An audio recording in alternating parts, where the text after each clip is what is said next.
Bonjour, mon nom est Geoffroy Bouvet. Je suis le président de l'Association des professionnels navigants d'aviation, l'APNA, qui est association reconnue d'utilité publique, créée en 1927 par les grands noms de l'aviation, dont Jean Mermoz, et qui aujourd'hui s'occupe de l'emploi des pilotes. Je vais vous présenter aujourd'hui les perspectives d'emploi, l'attention des jeunes pilotes qui sont en cours de formation, ceux qui sont sortis de formation et qui cherchent un emploi, et puis ceux qui, accessoirement, sont en train de se demander s'ils vont pouvoir entrer dans cette belle profession. Cette conférence va commencer par une interview de Luc Politi, directeur des ressources humaines pilote d'Air France, qui nous présente l'histoire, les perspectives d'emploi dans la compagnie Air France et les conditions attendues pour réussir ces sélections.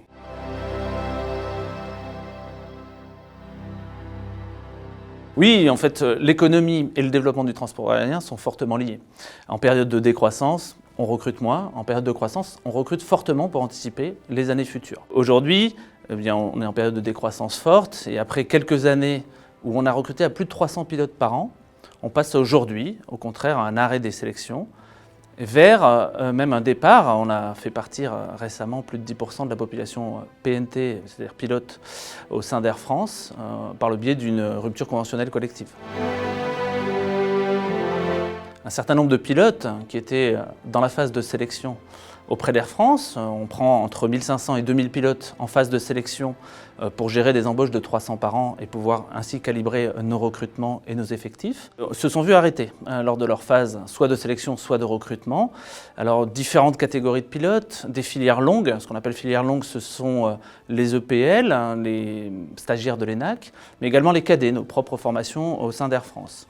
Et il y a des pros, beaucoup de professionnels qui viennent du milieu militaire ou qui viennent d'autres compagnies ou qui se sont formés eux-mêmes dans les aéroclubs ou les écoles de formation dédiées. Et puis il y a également en fait les transferts qui se font au sein du groupe, notamment les recrutements de Hop vers Transavia ou en interne également, c'est-à-dire les personnes qui travaillent au sein d'Air France, qu'ils soient PNC ou personnel sol, qui aspirent à devenir pilotes et qui se sont formés pour ça. Voilà, combien sont-ils? Eh bien aujourd'hui, en attente, on a à peu près 200 cadets et EPL qui sont en fin de formation ou en cours de formation.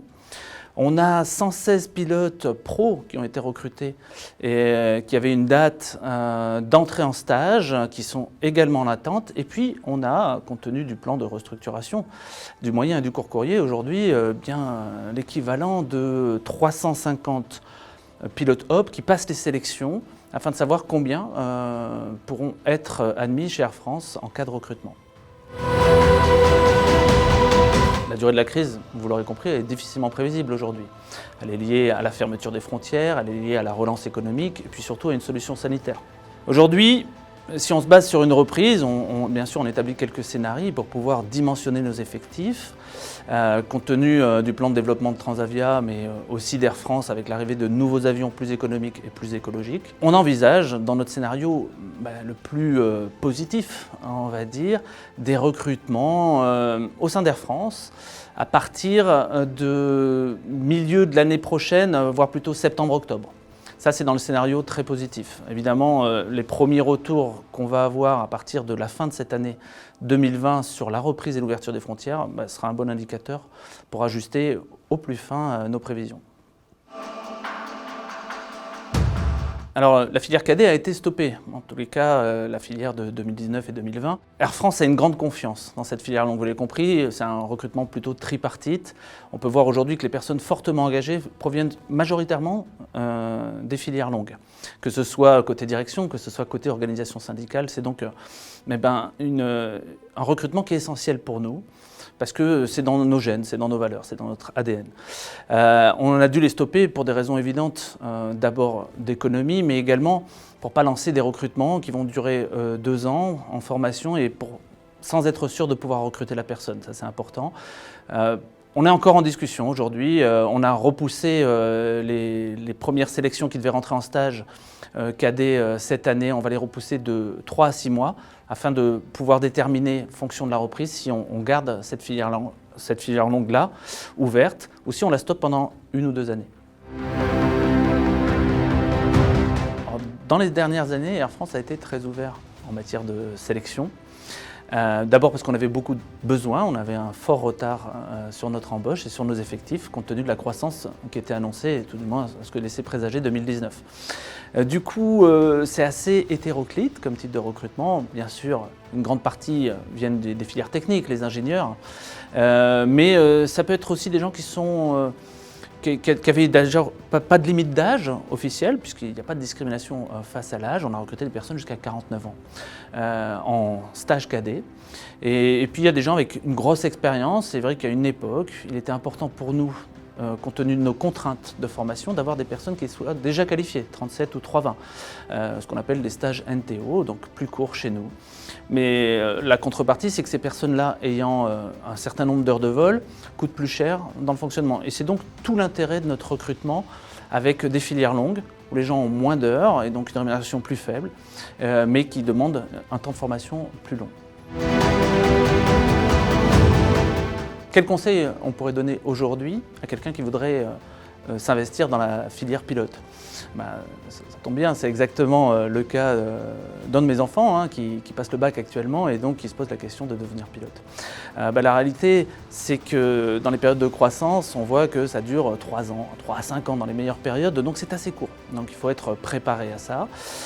Donc quelqu'un qui s'inscrirait dans une filière longue telle que l'ENAC, il pourrait débuter puisque sa sortie dans 2 ans peut nous laisser présager qui va être au bon moment du marché, que ce soit l'ENAC ou que ce soit une autre formation, en tous les cas, une filière longue. Sinon, qu'est-ce qui est essentiel dans notre métier de pilote aujourd'hui? Il y a quelque chose qui a radicalement changé, c'est qu'on note plus de compétences non techniques, ce qu'on appelle les no-tech, par rapport aux compétences techniques, ce qui était essentiel il y a quelques dizaines d'années c'est-à-dire les compétences de pilotage de base. Aujourd'hui, on est sur le non technique, le rapport à l'autre, la formation en équipage, le travail ensemble. Et ces compétences non techniques, on peut les acquérir d'une autre manière. Il y a plein d'autres formations, le management, parce que être pilote, copilote, c'est adjoint du commandant de bord, c'est le commandant de bord en second, c'est aussi le manager de l'équipage. Et donc ces compétences-là, on peut les acquérir dans d'autres écoles, et celles-ci, elles seront toujours valorisées au sein d'une compagnie comme Air France pour votre futur métier de pilote.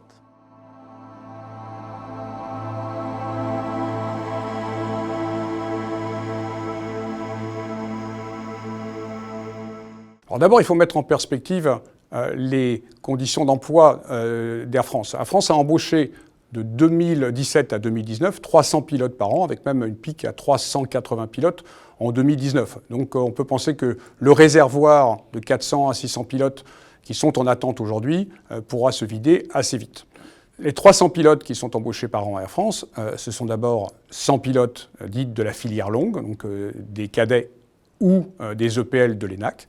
Et puis ce sont 200 pilotes professionnels qui sont pour une partie des pilotes qui arrivent de compagnies étrangères, compagnies françaises qui ont accepté de passer les sélections d'Air France. Ce sont des militaires, puisqu'Air France a un accord pour reclasser les pilotes militaires en fin de contrat. Et puis ce sont des pilotes qui sont en fin de formation initiale et qui sont en priorité pris en fonction de leur qualification type. Il est à noter que parmi ces 300 embauchés par an, il y a très peu de pilotes dits low-timers qui sortent des écoles sans aucune expérience. Donc il faut avoir des compétences spécifiques pour arriver à passer ces sélections. Parmi les 300 embauchés annuels au sein d'Air France chaque année, donc 100 filières longues, c'est-à-dire 100 cadets ou EPL de l'ENAC. Ils sont 2500 candidats pour 100 places. Ils subissent un process en 3 étapes de sélection. Un psycho 0, qui est en fait une sélection à distance sur des tests psychotechniques. Un psycho 1 qui se fait à l'ENAC, avec de nouveau du psychotechnique, mais aussi du psychomoteur pour vérifier votre coordination. Et puis ensuite, un psycho 2 qui se fait au sein d'Air France, avec 2 types de travaux. Un travail de groupe pour vérifier vos compétences non techniques et un entretien pour vérifier la concordance de votre rêve avec la réalité, donc en fait votre réelle motivation à ce métier. Parmi ces 100 sélectionnés, 45% viennent de la filière ingénieur et seulement 3% viennent de la filière des écoles qui ont fait le processus initial. Une fois sélectionnés, ces élèves doivent être formés. Alors ils sont formés en partie à l'ENAC, qui est l'école de référence en France, en partie à l'EPAG, pour les pilotes qui avaient déjà un début de formation initiale, et donc qui sont ce qu'on appelle la formation modulaire. Et puis, comme on ne trouvait pas d'école en France qui correspondait à notre niveau pédagogique de référence, nous avions trouvé une école en Angleterre. Pour répondre à cette absence d'école de référence en France, 2 écoles ont été créées, Airbus Flight Academy, à l'initiative d'Airbus, et puis la PAT, Airline Pilot Academy Training, à Tours. L'objectif de la formation des cadets et des EPL, c'est de répondre aux exigences de sécurité des vols des compagnies aériennes. Le tableau qui apparaît montre que 56% des accidents ou incidents dans les compagnies aériennes sont dus à des facteurs humains. Et il faut savoir aujourd'hui répondre à ces critères, à ces objectifs de, pas 0 accident, mais du taux d'accident le plus faible possible. Ce qu'il faut comprendre, c'est que les exigences requises pour les pilotes ont évolué dans le temps. Dans les années 70, lorsque j'ai débuté, on nous demandait de piloter des avions avec des pannes moteurs ou des pannes de circuit. Aujourd'hui, les automatismes font tout ça à notre place. À cela s'ajoute le fait que les systèmes sont beaucoup plus fiables qu'auparavant. Moi, j'ai connu une panne moteur sur chaque type d'avion que j'ai piloté. Les pilotes qui rentrent en compagnie aujourd'hui n'auront plus ce type de problème. Ils vont avoir une multiplicité de problèmes. Il va falloir qu'ils apprennent à gérer des pannes complexes. Le pilote d'aujourd'hui doit savoir gérer l'imprévisible. Si l'intelligence artificielle savait prévoir l'imprévisible, tous les avions seraient des drones aujourd'hui et on n'aurait plus besoin de pilotes. Donc le pilote d'aujourd'hui doit travailler en équipage, développer ses compétences dites non techniques pour savoir gérer toutes ces pannes complexes.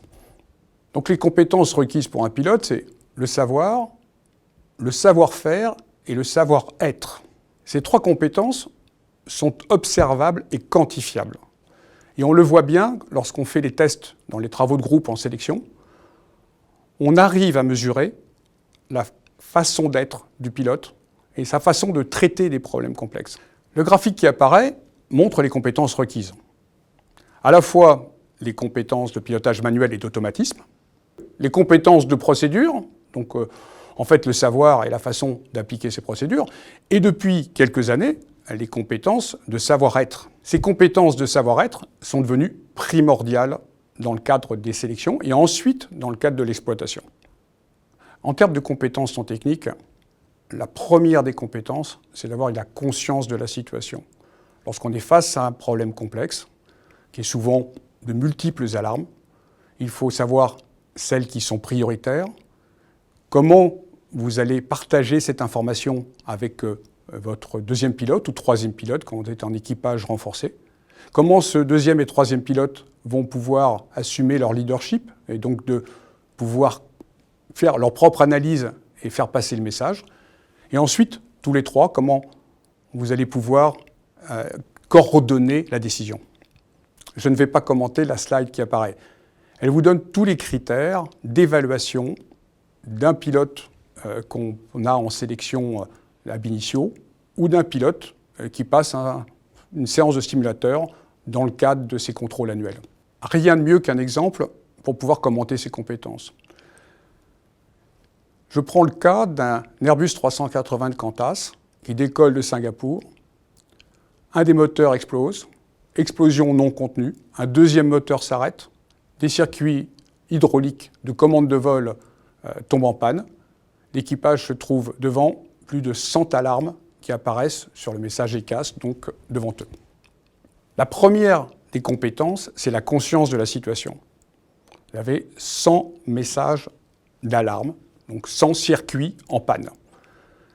On aurait pu penser que les pilotes auraient cherché à identifier les 100 circuits en panne. En fait, ils ont travaillé dans le bon sens. Ils ont d'abord cherché à identifier ce qui marchait et ce qui permettait à l'avion de voler et pour combien de temps il pouvait voler encore. La 2e compétence, c'est la gestion de la charge de travail. Comment se répartir le traitement de ces pannes avec les autres membres d'équipage. Par chance, ils étaient 4 pilotes dans le cockpit. Ils ont passé 2h30 à travailler chacun en binôme pour traiter l'ensemble des pannes dans le temps imparti pour pouvoir se reposer. Le leadership du commandant de bord a été unanimement reconnu. L'équipage a travaillé en symbiose et la décision de se poser a pu être prise lorsque l'ensemble des questions prioritaires avaient été traitées. Aucune intelligence artificielle ne pouvait prévoir des situations aussi extrêmes. La présence de l'équipage, la présence d'un équipage, ce jour-là, a sauvé l'avion. Ce sont les compétences non techniques de l'équipage, ce savoir-être qui a permis de sauver l'avion face à des problématiques imprévisibles par l'intelligence artificielle. Un drone n'aurait pas su le faire. Le deuxième exemple, tout le monde le connaît, c'est la Sullenberg. Tout le monde a vu le film, un avion qui se pose dans l'Hudson River. C'est Sully. Il décolle son avion, il rentre dans un vol d'oiseau, et 2 moteurs s'arrêtent, totalement imprévisible sur un avion bimoteur.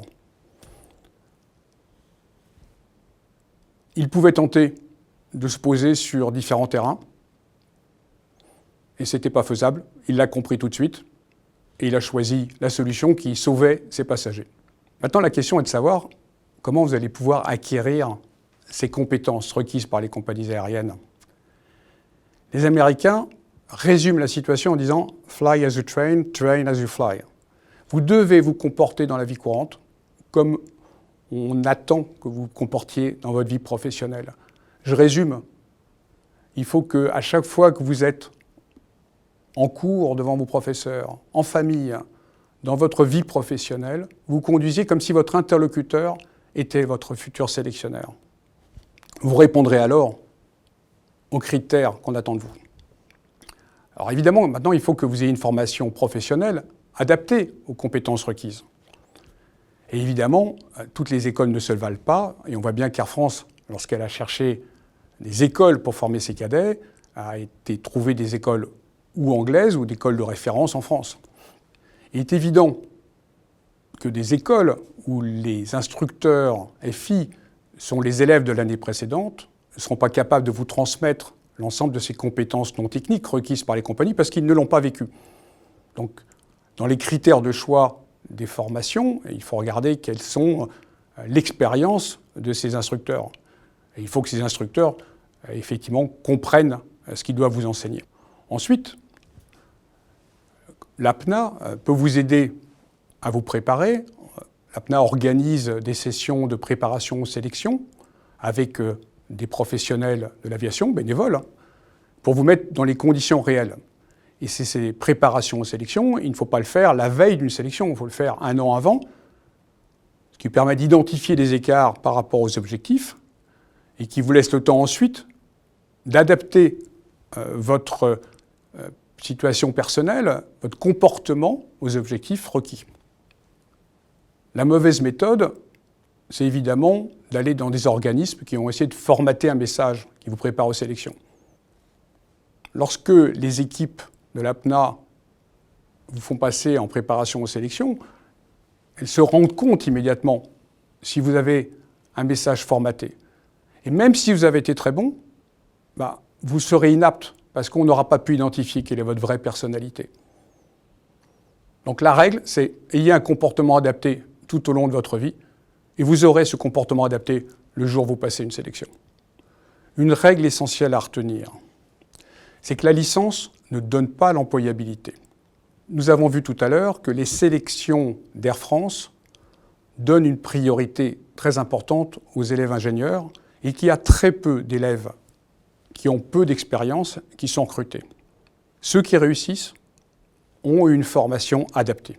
C'est pourquoi l'APNA est en train de créer un palmarès des écoles, suivant des critères de compétences objectifs, un outil d'évaluation des jeunes pour qu'ils puissent connaître leurs écarts par rapport aux objectifs. L'APNA travaille aussi à développer un support de formation des instructeurs à ces compétences. Et puis, d'ici la rentrée de 2021, un diplôme de formation de pilote qui comprendra à la fois des compétences complémentaires au métier de pilote, qui ne sont pas incluses dans le programme des formations actuelles, plus une expérience en ligne qui devrait être faite en collaboration avec les compagnies aériennes.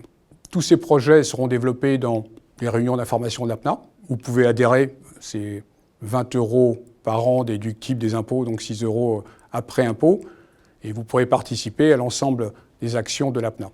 Lorsque nous serons sortis de la période Covid, vous pourrez participer à des séances de parrainage ou d'observation, des séances d'entraînement de simulateurs ou de vol dans les cockpits d'Air France pour voir la réalité du terrain. Merci d'avoir participé à cette conférence. Vous pouvez adhérer à l'APNA. À bientôt.